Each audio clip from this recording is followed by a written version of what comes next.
203 sur YouTube. C'est une semaine de Ligue des Champions avec notamment toutes les dernières informations du Bayern-Barça qui nous attend avec en toile de fond. Aïe, on nous parle d'une rupture possible unilatérale entre le Barça et Samuel Umtiti, affaire à suivre. Mais on va commencer par les visages forts de la Première Ligue. Et le premier, c'est Monsieur Fred. Manchester United qui s'est imposé face à Palace 1-0 avec Ralf Rangnick, le nouveau coach allemand, vous le savez, intérimaire, qui devrait rester ensuite en position de conseiller sportif. C'est lui qui désignera normalement le futur entraîneur, peut-être avec Pochettino. Monsieur Fred à la une pour ce petit jeu de mots là. Fred, Red Wine, vin rouge, pourquoi? En référence à Ralf Rangnick.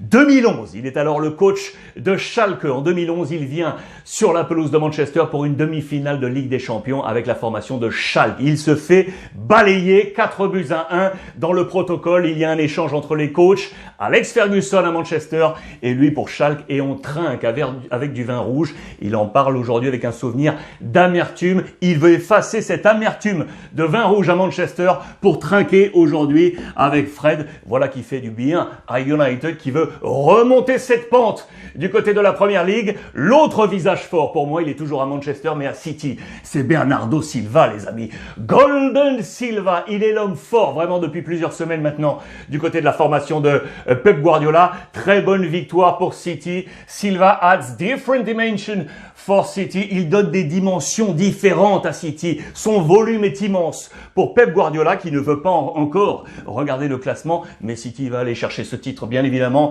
Les notes de ce match et de cette victoire 3-1 sur la pelouse de Watford, de très bonnes notes pour les Citizens, avec des 8 pour Laporte, Cancelo, Rodri, Gundogan et un 9 pour Bernardo Silva, l'ancien de l'AS Monaco, qui est vraiment l'homme fort du côté de City. On parle de scandale en Allemagne, les amis, une véritable bombe, et ce, dans le cadre, bien entendu, du choc, le classiqueur, entre le Borussia Dortmund et le Bayern Munich. Le Bayern s'est imposé 3-2. Ça a été un match fou dans le scénario 2-2 jusqu'à un penalty transformé par Lewandowski. Que s'est-il passé? Pourquoi bombe et pourquoi scandale? Regardez les différents acteurs sur cette photo. À la une de Bild, il y a du Haaland, il y a du Hummels, il y a du Bellingham et il y a le capitaine Reus, plus l'arbitre ici, Felix Zweier. Que s'est-il passé? 2 temps, 53e minute, alors qu'on joue à 2 buts partout.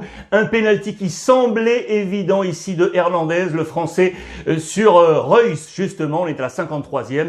Pas de penalty sifflé. Et quelques minutes plus tard, penalty, oui, mais cette fois en faveur du Bayern pour une main bien involontaire dans la surface de réparation à la 77e minute. Du coup, Haaland a chargé sur l'arbitre en parlant de scandale, et au sortir du match, attention, déclaration de Bellingham au micro de la télévision pour attaquer indirectement la fédération allemande avec un message très fort. Je cite: « Vous savez, quand vous donnez un tel match à un arbitre qui a été coupable de corruption par le passé, je dis bien de corruption, que pouvez-vous attendre de plus ?» Il fait la référence, bien évidemment, à cette implication d'affaires de corruption pour l'arbitre Monsieur Zweier. C'était au début des années 2000. C'était une affaire qui avait fait trembler le football allemand. Affaire à suivre. La fédération allemande, bien évidemment, défend son arbitre. Mais attention, on parle bien de scandale. Affaire à suivre. En attendant, le Bayern a frappé un coup, du coup, face à son plus proche poursuivant.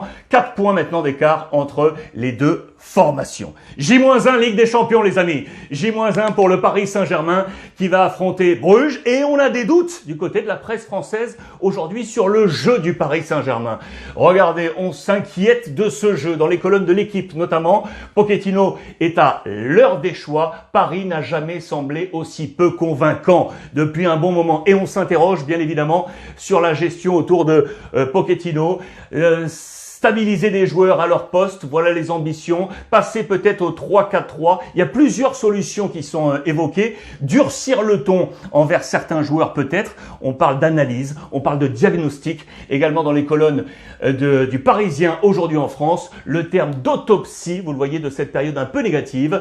Un jeu anémié, une tactique bancale. Seul Kylian Mbappé est l'élément moteur. Il y a de véritables interrogations aujourd'hui autour du Paris Saint-Germain demain avant ce match face à Bruges. Résultat demain dans le cadre de cette Ligue des Champions. S'il y a des doutes à Paris, il y a également des doutes à Marseille, les amis. Regardez la presse avec la Provence et l'équipe, notamment des doutes défensifs. Sampaoli, le coach, avec ce titre, l'OM montre ses limites avec des bugs offensifs, mais surtout des failles défensives battues au Vélodrome par Brest, 2-1, et notamment sur la position défensive de latéral. Dans les colonnes de l'équipe, regardez, au lieu de PLS, vous connaissez, eh bien PLI, position latérale d'insécurité. L'OM de Jorge Sampaoli évolue avec des latéraux qui n'en sont pas, ce qui peut poser problème. Le mercato estival a été peu cohérent sur ce sujet. Plusieurs joueurs sont évoqués. On parle de Valentin Rongier, on parle de Luan Pérez, on parle de Jordan Amavi qui, selon le quotidien L'équipe, serait encouragé à partir par son entraîneur. On parle également du poste de Lirola, un ailier dans l'esprit de Sampaoli. Attention, les doutes du côté de l'Olympique de Marseille. Encore un écho du côté de la Ligue 1, car vous le savez, c'est le choc de ce week-end. Claude Puel n'est plus le manager général de l'AS Saint-Etienne. Il a été écarté. Lourde défaite de Saint-Etienne face à Rennes à domicile 0-5. Saint-Etienne est dernier de ce classement. Les solutions sont déjà recherchées avec des visages possibles. Regardez, Pascal Duprat ou encore David Guillon, vous le voyez, seraient sur la liste de Jean-François Soucas, le président exécutif des Verts, pour succéder à Claude Puel. Il faut dire que les chiffres sont très difficiles. Je voulais les zoomer ici pour terminer cette première partie. Ce sont la moyenne de points par match des entraîneurs de Saint-Etienne depuis 2004, qui était l'année de la remontée parmi l'élite de Saint-Etienne. Il est ici, Claude Puel, à la 8e place pour une moyenne à 1,07. Vous le voyez en tête de ce classement. C'était Jean-Louis Gasset devant Christophe Galtier pour ce classement. C'est terminé pour Puel du côté de Saint-Etienne. Bayern, Barça, les amis, voulez-vous avoir toutes les dernières informations et notamment le dossier Samuel Umtiti? Barcelone va-t-il faire sortir Umtiti coûte que coûte? Les réponses sont ici.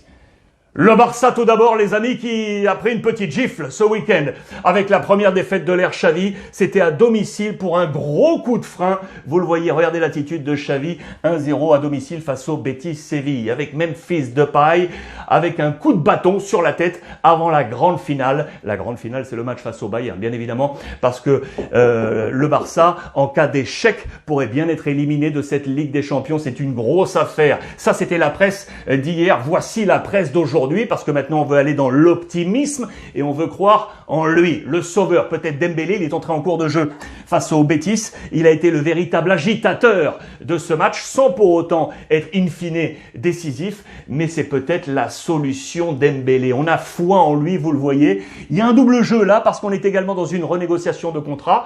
Vous le savez, ce sont des jours décisifs pour savoir si on réussit ou non à prolonger Ousmane Dembélé ou à le voir partir pour apporter des liquidités du côté du FC Barcelone. On est en plein bras de fer, vous le savez. En attendant, il est peut-être l'homme providentiel pour Xavi, pour cette qualif avec ce match sur la pelouse du Bayern Munich. D'autant que les forces offensives côté effectivement Barça manquent. Vous avez vu Memphis Depay à la une au sortir de cette défaite.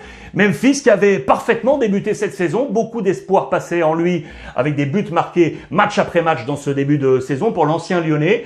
Il a quasiment tout joué d'ailleurs, 15 minutes seulement manquées cette saison. 15 minutes seulement manquées cette saison. Il a marqué dans 12 rencontres, 2 passes décisives seulement. Il ne marque pas assez. On attend plus de lui. Xavi attend également plus du milieu de terrain. Il veut des milieux qui osent, qui frappe au but pour essayer de marquer. L'incarnation, c'est De Jong.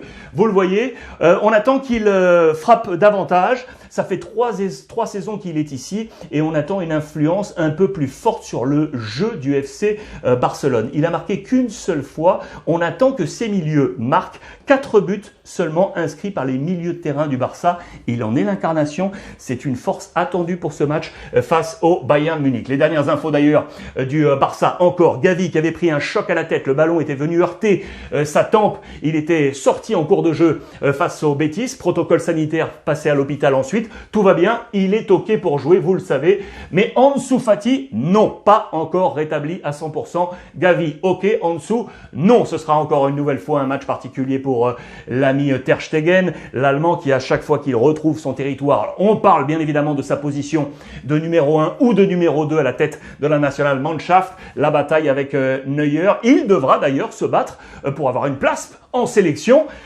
pour le Qatar 2022, bataille avec également Leno et Trapp, l'ancien du Paris Saint-Germain. Voilà pour les dernières informations avant ce match face au Bayern. On en vient au dossier Samuel Umtiti. Que va-t-il se passer? Double page dans les colonnes de Sport.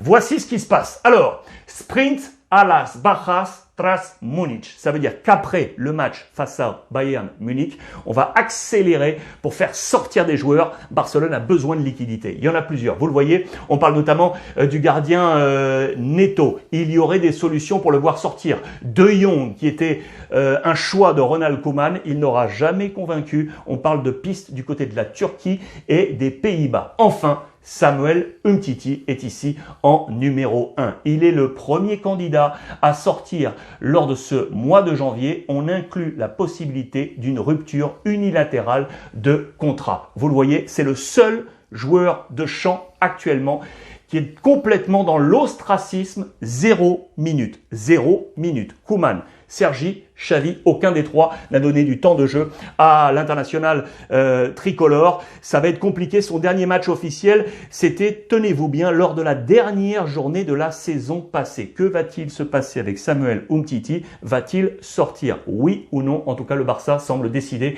à ce que ce soit oui, vous l'aurez compris, pour une rupture unilatérale. Le Barça sur ce classement, je vous le montre. On est à la 7e position ici avec 23 points, vous l'aurez compris, et en position 1, leader, le Subidon, avec, regardez ici, le sourcil de monsieur Carlo Ancelotti, qui pourrait peut-être devenir le premier entraîneur de l'histoire à remporter les 5 grands championnats européens. Le Real est devant avec 39 points. Vous le voyez, c'est l'équipe la plus en forme sur les 5 dernières journées avec 15 points pris devant. Et c'est à noter les deux équipes andalouses de Séville, le Séville et Betis. Ici, Séville avec un match en moins. Attention aux Sévillans, très intéressant. L'Atlético qui a également perdu à domicile, la Real Sociedad, Rayo Vallecano, Barça, Valence. Journée idéale pour le Real Madrid. Carlo Ancelotti qui est mis à l'honneur bien évidemment par la presse espagnole. Vous le voyez, la main ferme d'Ancelotti, notamment sur le fameux débat de rotation, lui tient le coup. Une nouvelle fois, il a fait jouer quasiment son 11 type. À juste titre, on parle peut-être de fatigue. En attendant, ça marche. Et le Real est leader grâce à Carlo Ancelotti, avec en toile de fond notamment cette paire de défense centrale qui fonctionne parfaitement. La pareja Alaba-Militao, 100 jours. Ça fait 100 jours, ça y est, qu'ils sont ensemble. Et ils ont fait oublier, il faut bien le dire, Ramos-Varane. Oui, ça marche bien. Ces deux hommes marchent ensemble. Je vous donne une petite anecdote data. 16 matchs ensemble. 16 matchs ensemble, 13 victoires, 2 matchs nuls, une seule défaite. 13 victoires, 2 matchs nuls, une seule défaite. Militao qui se retrouve d'ailleurs dans le 11 type de Marca, vous le voyez, avec également Jovic qui est rentré en jeu à la place de Karim Benzema, blessé, qui ne sera pas là pour le match de Ligue des Champions, mais très certainement pour le derby face à l'Atlético Madrid. Et Vinicius qui est ici, à noter l'ancien Marseillais Ocampos pour symboliser la bonne réussite de Séville. Karim Benzema toujours en tête du classement des buteurs, 12 buts cette saison devant son copain Vinicius, 10 Juanmi du Betis, 9 Depay, 8 et je cherchais Luis Suarez qui est ici, oui, avec 7 buts. Voilà pour le point sur cette Liga espagnole. On va filer maintenant en Italie parce que là c'est très chaud. Très chaud. Qui sera sacré champion?